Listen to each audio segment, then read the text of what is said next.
What it do? How is everybody? I am great. I had an easy Saturday night at work. No complaints. It was just a good, chill, high quality evening. And yes, so we are here. It is after midnight. We are here for our midnight secret sermon. The segment and playlist is called Secret Teachings of Jesus. If you're interested, you can check that out on my channel. But on Saturday nights, I like to delve into the Gnostic Gospels. We've been working through the Nag Hammadi scriptures, to be specific. And the first half of my playlist was we dissected the secret book of James. And now we are in the Gospel of Philip, and we have been for some time. And so the secret book of James was more dialogue-oriented, scene work, with Jesus and the disciples. But the Gospel of Philip has been more like these portions of text that are these cryptic clumps. And it's basically to just mull over and do this mental yoga with. And it's like seeds planted. They're kind of abstract things to sort of like food for thought, and then, I don't know, things kind of come up as you sit with it. So what I like to do, this is just something I'm interested in. It's something that I wanted to do in my own time, but I didn't have a lot of spare time. So I just decided to make it a weekly episode where we could share this together. And so basically I come in after work, I pick out the portion that stands out to me, I read it, I start getting a little bit of insight, and then I start the camera. And so then I read it to you guys, and then we unpack it line for line, and I just let you know what the downloads that are I'm getting that are coming through. Yes, I'm not a theologian. This is just something that I'm doing for fun. So you can take it with a grain of salt. And I am a Kabbalah student, so a lot of the references that I pick up on have to do with Kabbalistic study. Okay, so it's also beneficial that I do these at midnight. And it doesn't matter if you're seeing them in the midnight hour, but because they're made at midnight, that energy is sealed in this video. And midnight is a very powerful time in many magical and spiritual practices and traditions, but it's a liminal space between the ending of one thing and the beginning of another. And so the veil is very thin, and so it's very...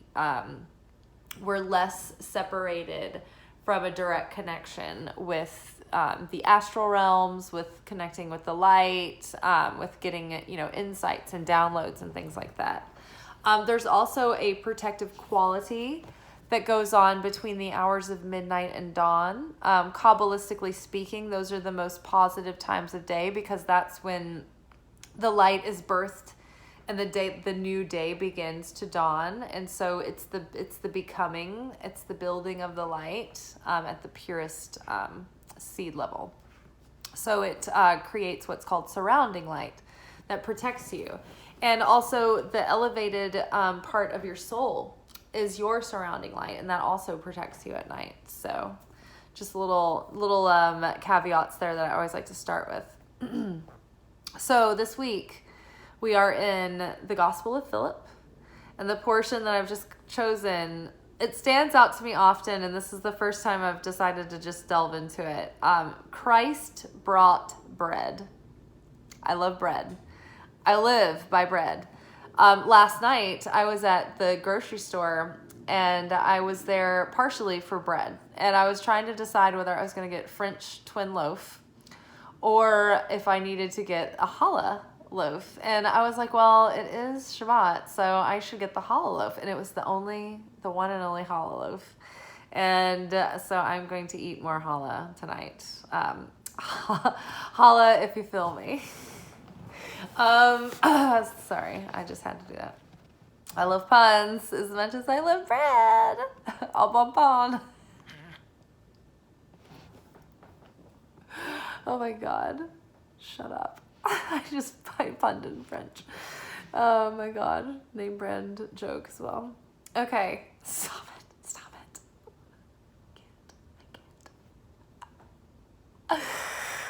Christ brought bread.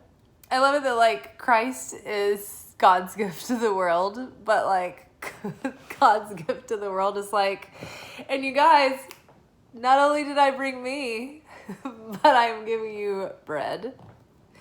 At some point, you guys are going to figure out that you can put a tomato paste on this bread and cheese and meats, and you'll call it a pizza.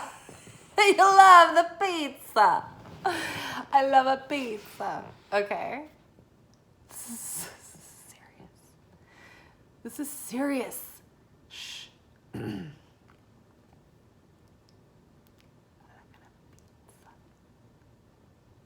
Christ brought bread. Christ brought bread. All right. Before Christ came, there was no bread in the world. Just as paradise, where Adam lived. Okay, hold on. That was my timing was off on that. Okay, so before Christ came, there was no bread in the world. Just as paradise, where Adam lived, had many trees for animal food, but no wheat for human food. And people ate like animals. But when Christ, the perfect human, came, he brought bread from heaven, that humans might be fed with human food. Now, bread represents multiple things. Bread represents spiritual nourishment and enlightenment and consciousness. Bread represents our sustenance in this world, how we make bread. It also represents our toil, for that sustenance. Making bread also represents the toil that we go through in the material realm for the sake of our soul correction, right? From a spiritual perspective, in the upper realms, we don't need a process. We're already united and in a state of wholeness. But here in the material world is where we come to do the soul process, the soul correction. So, just before we begin, I just had to get all that out, just as to get that slip and slide wet. Do you guys know what a slip and slide is? I don't know if they still even sell them anymore. They probably do. But this started in the 80s. Basically, it is a piece of plastic that you stake down to your grass in the yard, and you hook up one of your water hoses, or a hose pipe, as we call it in the South. You turn on the water, and it sprays water onto this basically slippery plastic tarp.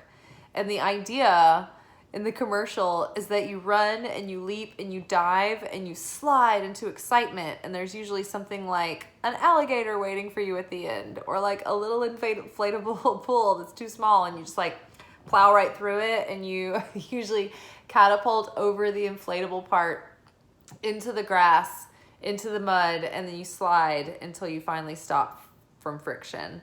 And basically, the commercial makes it look really fun, but in reality, what you're doing is you're just running and then throwing yourself into the hard ground, and you may slide, hopefully of an incline in your yard, and then you slide into the grass and the mud, and then it gets all into your bathing suit. That's a slip and slide. So just preparing the way for us, it's laying the foundation here. So before Christ came, there was no bread in the world. Just as paradise, where Adam lived, had many trees for animal food, but no wheat for human food. And people ate like animals. But when Christ, the perfect human, came, he brought bread from heaven, that humans might be fed with human food. Now, I find it interesting that I found this video by a rabbi named Rabbi Joseph Friedman, who was talking about the relevance of animal sacrifice as opposed to vegetable sacrifice and that kind of thing. And so he was bringing up the 4 kingdoms of the material world, which are the mineral kingdom, the plant kingdom, the animal kingdom, and the speaking kingdom, the human kingdom. And so the plant kingdom feeds, so like each kingdom has like they all have the spark of the creator's life force within them. Even the inanimate kingdom, right? Even minerals serve a purpose, and they have a certain vibration and a life force and a frequency to them. But they have a very, very assigned, very specific assignment energy that they emit, a purpose that they serve. And so they have the least amount of life force in them and the least amount of pure, consciousness, elevated consciousness. So their purpose is to serve the plant kingdom. The plant kingdom feeds off of the mineral kingdom, and the mineral kingdom is absorbed and elevated as it becomes one with the plant kingdom. And it serves to elevate and expand sparks of light in the plant kingdom. So the plant kingdom can be the best in its fullness, in its wholeness, and its richness to serve the elevation of the animal kingdom. And so the animal kingdom consumes the minerals inside the plants that have elevated into the plants, and they become one. And now the plants are full of minerals, and they're rich in vitamins in order to feed and become elevated in their sacrifice and their self-sacrifice and their purpose to serve the elevation of the kingdom that is higher than them. Which is the animal kingdom, right? And the human kingdom. And so then the animals are elevated by serving their purpose to sacrifice their energy to now become one and become elevated by nurturing and enriching the speaking kingdom, the human kingdom. The human kingdom is referred to the speaking kingdom because we are the only kingdom that truly shares affinity with the light to use our consciousness to produce language, and use that as a creative force of magic, of miracles. We have the power of life and death in our tongues, so what we say matters and it has power. So okay, let's get back on it. I like to unpack line for line, but as things come up, I just like go off on a tangent. And that's how we do this. Okay, so before Christ came, there was no bread in the world. Just as paradise, where Adam lived, had many trees for animal food, but no wheat for human food, and people ate like animals. Now, in Christian tradition, we don't really delve in to the details of what was going on in Genesis. We just sort of like laid out, like, this is what it was, and that's it. Don't ask any questions. And that never sat well with me. I had no idea growing up that I was actually Jewish, and I was such a little rabbi. I was like, no, there's some more questions. There's more beneath the surface. I know there's more going on in Genesis than you're telling me. And everybody's like, just shut up. Get her out of our face. Like, stop asking questions. You're being rebellious. Submit. I'm like, no, I can't. I won't. I can't leave Molotov alone, and I won't. So yeah, apparently there was a lot more going on. And so I love to hear about the rabbinical commentary, specifically through the lens of Kabbalah, about what was going on with the story of Adam and Eve. So when Adam and Eve, the divine masculine and the divine feminine, Adam Kadmon is the birth of the souls of all mankind. All of the souls of mankind come from Adam. That's why he is representative of man. All of man, humankind. And so Adam, divine masculine, and divine feminine were they were existing in the Garden of Eden in the state of perfection, in the state of complete wholeness and complete oneness with the light. There was no separation. There was no ego. It was pure unity with the higher self and an aspect of human personality. They were not, like, they were still, though, while they were in the Garden of Eden, they were in the upper realms. So they hadn't come into the physical material world of cause and effect, where there is like a time, there's like a separation with time and space. So everything was in its perfected state. Everything was completely comfortable. Everything was paradise. Everything was instantaneous. There was no suffering. They were in a perfected state of consciousness. However, when the fall happened, it was actually always intended for that to happen, but it had to occur. And that brought them out of the upper realms into a material world here in the 3D, is how we refer to this in the spiritual woo society. In the 3D realm, this is where the material world was created. And this is where the soul separated and a veil was drawn, where we didn't remember all of the fullness of being completely united with our higher self, with our spirit, with Holy Spirit, in unity with the light of the Creator. And so we forgot that perfection.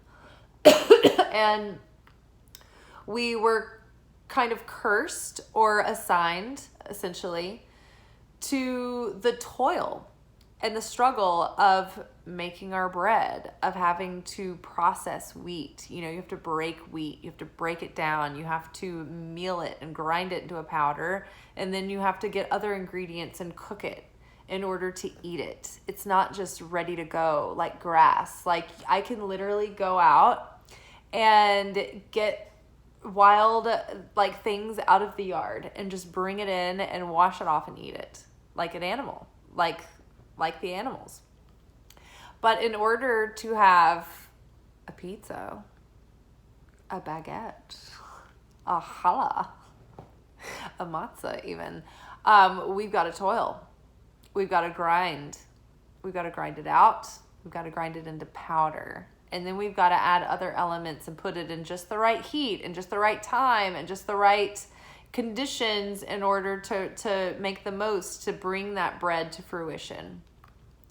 And so the yeast within the bread that makes it rise, that's the ego, that's the sugar, that's representative in all of Hebrew relationship to bread. That's why on Passover you eat matzah, you eat non-leavened bread with no yeast, because you have to leave. You don't have time to let the bread rise. You've got to act on guidance from source before your ego has time to stop you.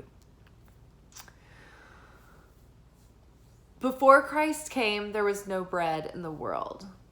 Just as paradise, where Adam lived, had many trees for animal food, but no wheat for human food.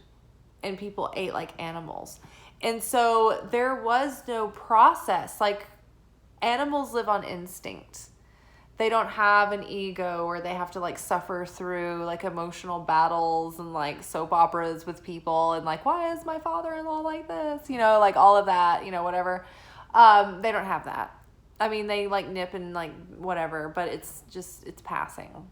They don't have these like soul contracts that they have to deal with. They just eat their grass. They're taken care of, you know. They don't have that resistance. So before Adam and Eve fell, and it wasn't even when they ate from the tree of knowledge of the wisdom of good and evil, what actually happened in the Hebrew, like delving into the details, is that Adam and Eve, as the divine masculine and the divine feminine, they needed to wait until a certain time of day for the energy to be just right in the Kabbalistic time of day, so that they would be protected, their souls would be protected from any negative influences.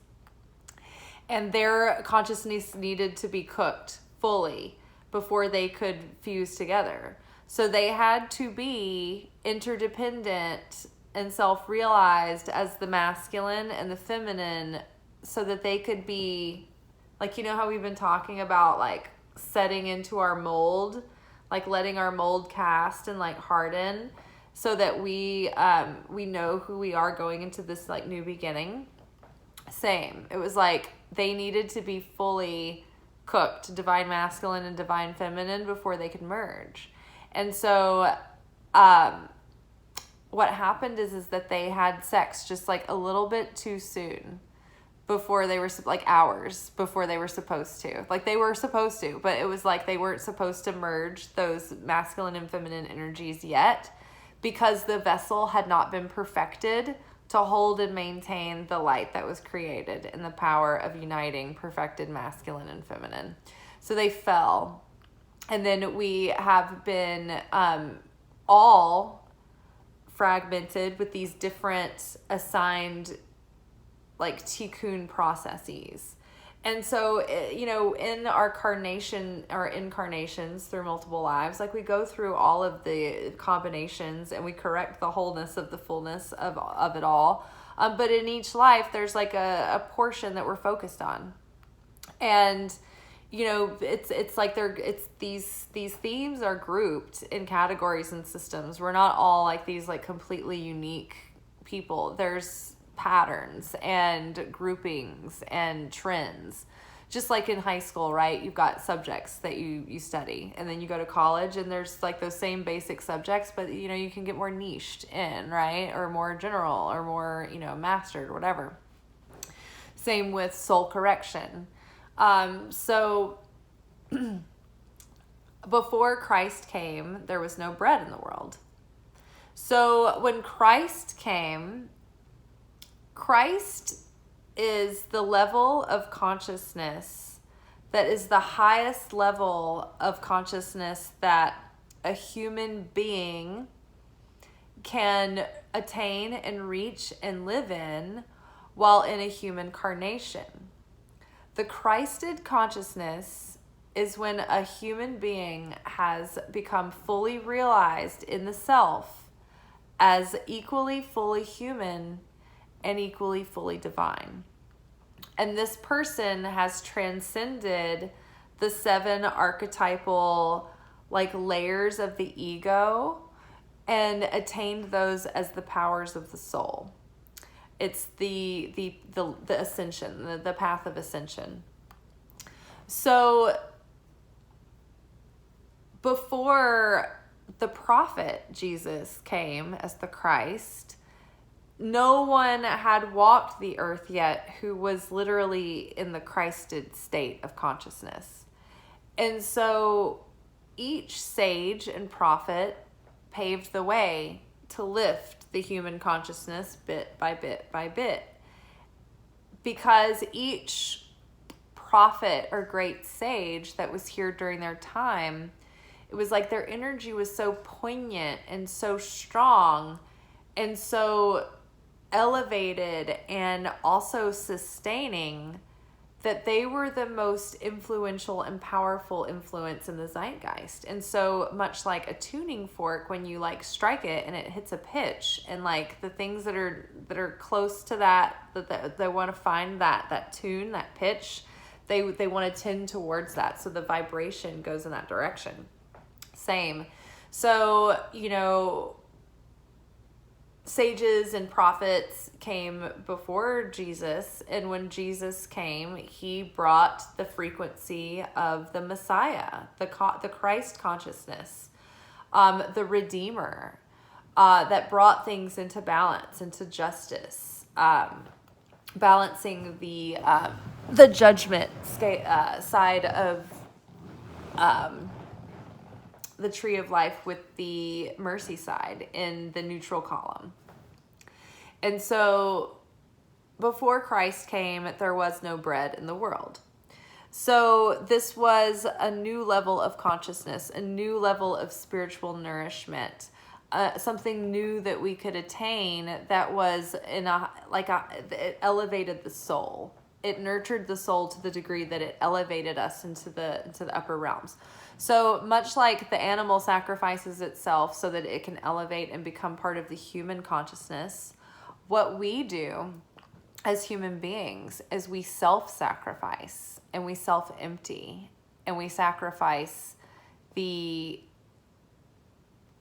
lower parts of the personality, the weaker parts, the parts that sabotage us and others, the parts that want to receive for the self alone or reach for instant gratification or, fall into the body consciousness of laziness or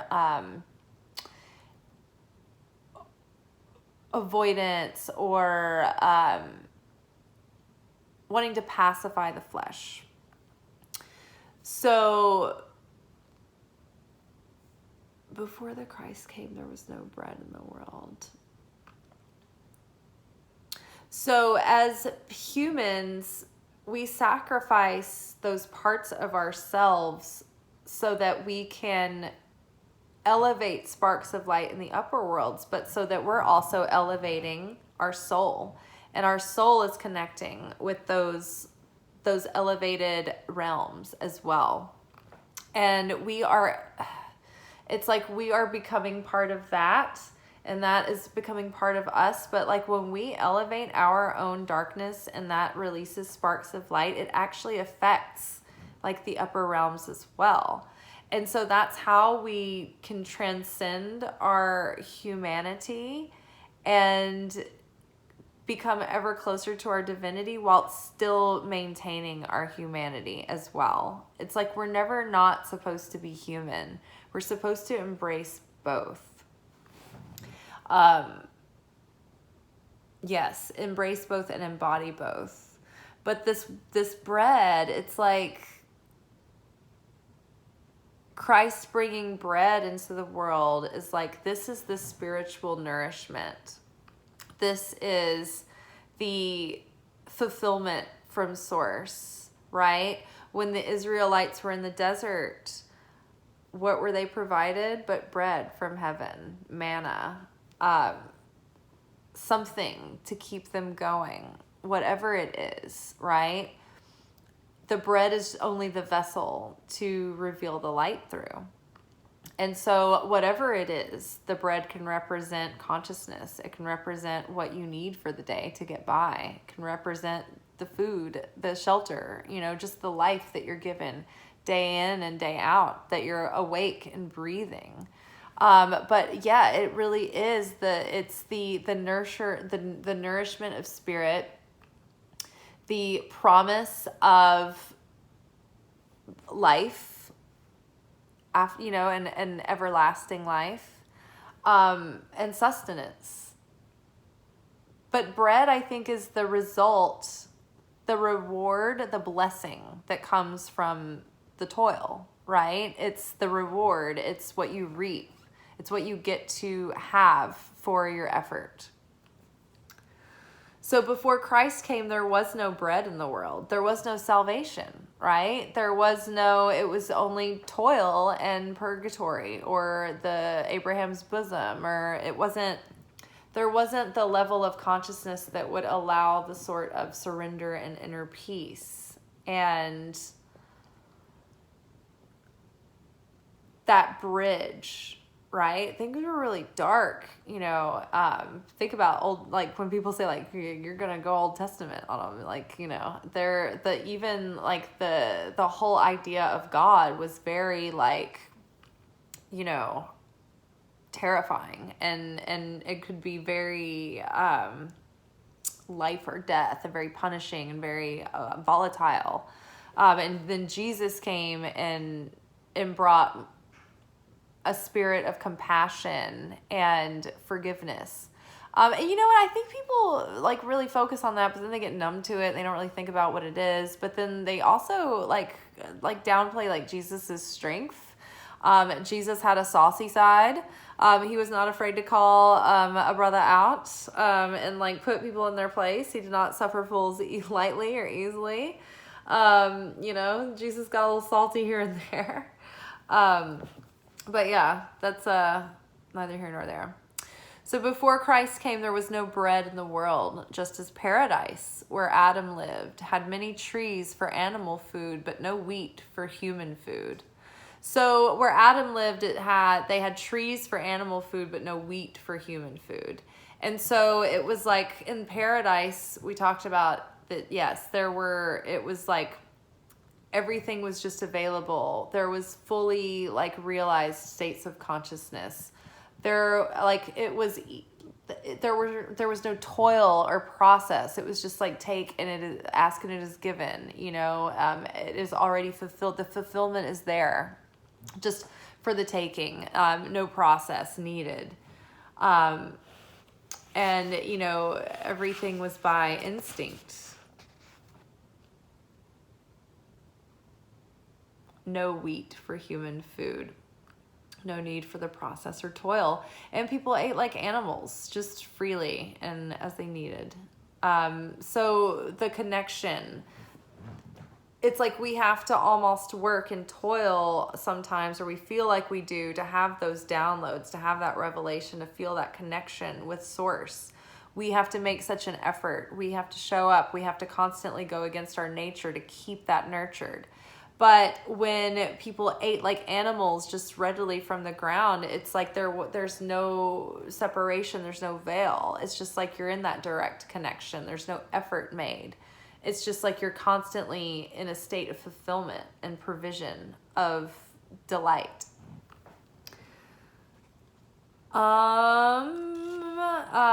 Yes. People lived in the trees for animal food, but no wheat for human food, and people ate like animals. But when Christ, the perfect human, came, he brought bread from heaven. So Christ, the perfect human, like Jesus was human, and he called himself the Son of Man. But he was a perfected human being in that he did the work of the soul correction, and he brought himself.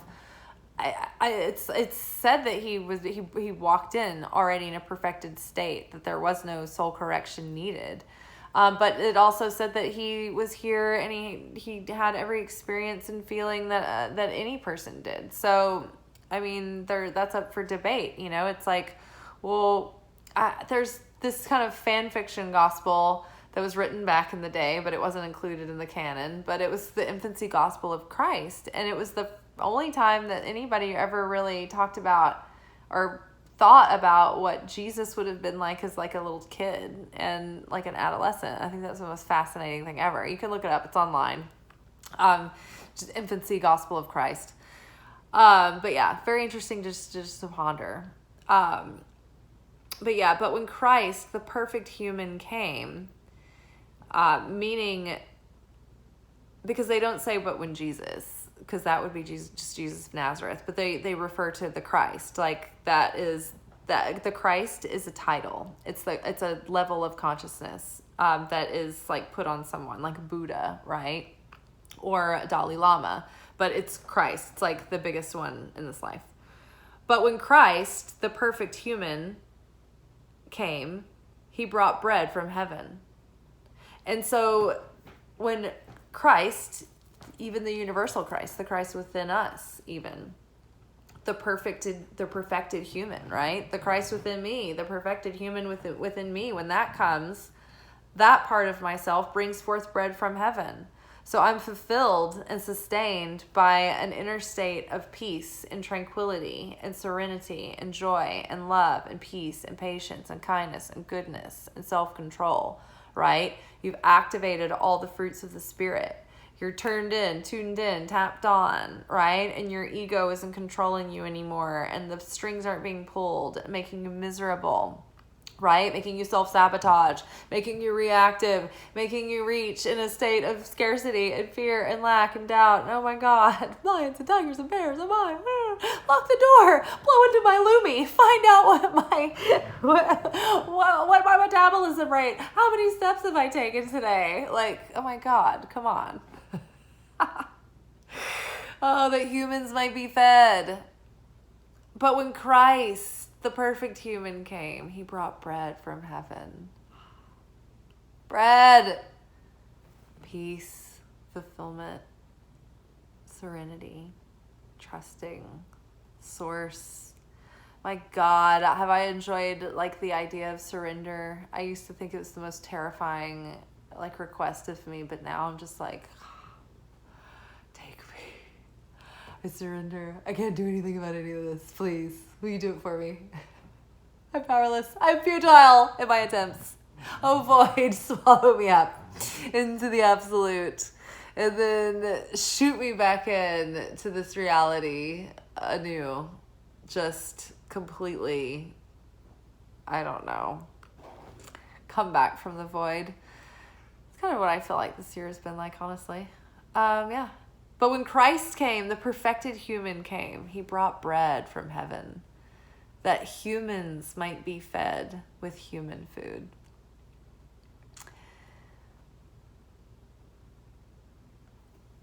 That humans might be fed with human food. So we established that human food is wheat. Wheat requires process. Humans being fed with human food, it's like nothing is satisfying. It's like something beneath human food wouldn't even be satisfying, right? Like when you don't have a meal with bread, you're like, I mean, it was okay, but like there wasn't any bread. You know, a life without carbs is no life at all. Same with building the vessel. There's a concept called bread of shame, and we're almost out of this episode, guys, I promise. But if you are given and over given to in a state of passive desire, and you didn't go through a process of earning that bread, that light, you have what's called bread of shame. There's this resentment and this tension and this weirdness that's built up because you were just like over receiving from something that you didn't earn, right? And so the same goes with like food. Unless it's human food, it's not really that satisfying, right? And that's because we need a process. We need an earning process. Because otherwise we don't value it. We don't appreciate it. The experience isn't real unless we put our hand to it, unless we're involved in the process and in the toil. That's why, like, when you make something at home and like you put your effort into like making something from scratch, you're like, oh my God, this is so good. And even if it's not that great, it's still better than if you brought like a processed thing or, you know, like bought it from somewhere else, because it's like the effort that you put in is like, it's rewarding. And so that's even the same with everything in life. It's like if you are just, I don't know, if it just comes that easy, it's like, yeah, you can appreciate it, but it's not the same as when you really work for something and it's yours and you're like, yes. So yeah, Christ brought bread. Before Christ came, there was no bread in the world. Just as paradise, where Adam lived, had many trees for animal food, but no wheat for human food. And people ate like animals. But when Christ, the perfect human, came, he brought bread from heaven, that humans might be fed with human food. All right, you guys, I can't wait to eat some bread. I'm going to eat some challah. You might hear my oven like clicking and clacking in the background. I'm going to eat more human food. I might even eat some vegetables from the ground, but I toiled, I peeled, I cracked pepper, I cracked some salt and some of my dill that I toiled for. I grew my dill. I made a cucumber salad. It's going to go with my salmon and my baked potato and my challah loaf, my blessed challah loaf. All right, y'all. Y'all be good, but not too good. Ciao.